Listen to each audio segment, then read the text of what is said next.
আমরা ধন্যবাদ জানাতে চাই এই দেশের জনগণকে।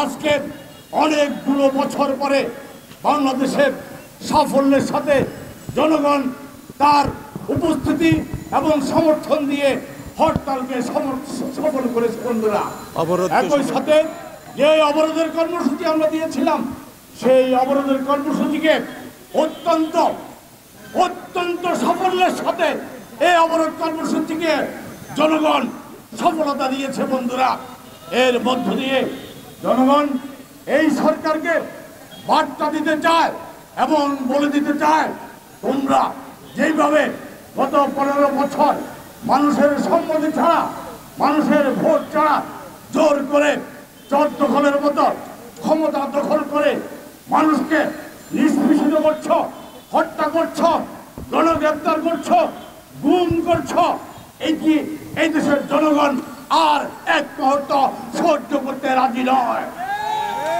সংগ্রামী বন্ধুরা, আমরা পরিষ্কার বলে দিতে চাই, আজকের গণ আন্দোলনকে, জনগণের আন্দোলনকে যেভাবে সন্ত্রাসের সহিংসতার প্রলেপ দিয়া অত্যন্ত পরিকল্পিত চিত্রনাট্য তৈরি করে সেটিকে বাস্তবায়ন করার চেষ্টা করা হয়েছে, এই দেশের জনগণ বুঝে গেছে।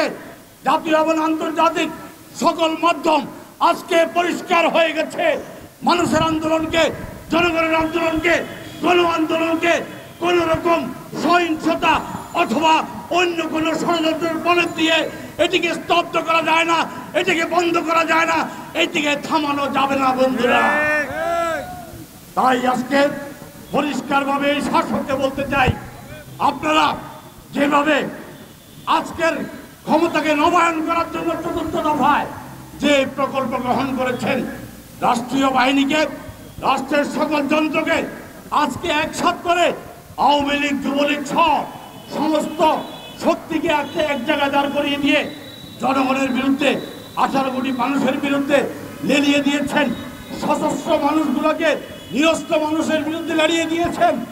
এই সংঘাত, এই সহিংসতা যেটি তৈরি করছেন আপনারা, এর দায় আপনাদেরকে বহন করতে হবে ইনশাআল্লাহ।